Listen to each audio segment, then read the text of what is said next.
Warren, what did you have for breakfast this morning?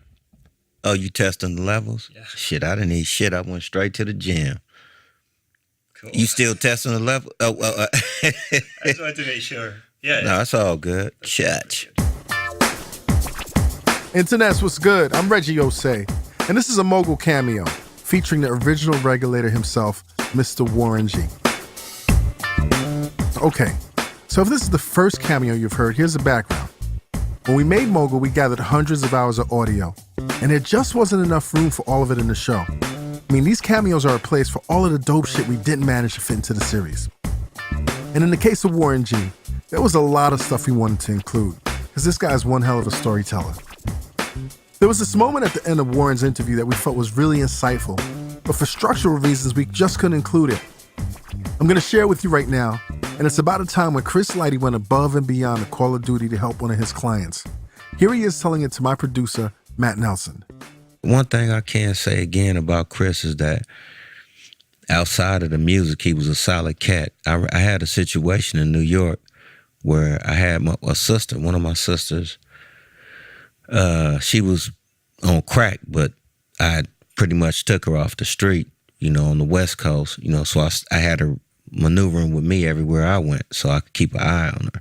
And we got to New York. She got out to maneuvering a little bit and messed around and ran into somebody who, was with the crack down there in Times Square.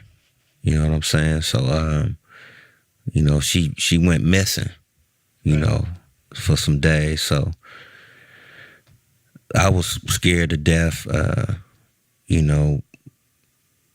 uncle was upset. My homeboy. So we combed all of Times Square. I mean, we combed that motherfucker to the max, and we messed around and got pretty much got like a bead on where she was, and Chris, this is an executive now. I'm talking about Chris and my Uncle Ron.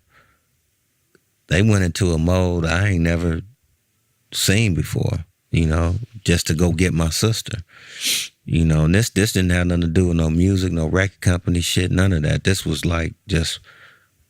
straight, very street. They found her at a hotel called the Carter, just like the movie. They found her up in there. Some dude had her tied up, not tied up as far as like with rope, but, feeding her dope. You know what I'm saying? So ain't no telling what was going on. But so they figured it out, went in and handled that and got her up out of there. And that was it. What do you think that story tells you about like Lighty as a man and as a manager? I mean, he was just a real guy, just a straight up good dude, a loyal person, to whatever he was involved in, and to people outside of what he was involved in, he was still loyal. And it taught me how to be loyal. And that's just, I'm happy to have got that knowledge from him, and him showing me, how to be a man at the same time and how to roll in this industry.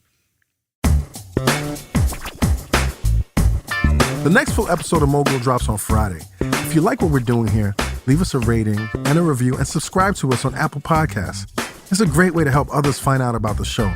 Now come on, internets. We raised the bar, so help us raise it higher. For more bonus content and information about the show, follow us on Twitter. The handle is @Mogul. And until Friday, internets, be safe though.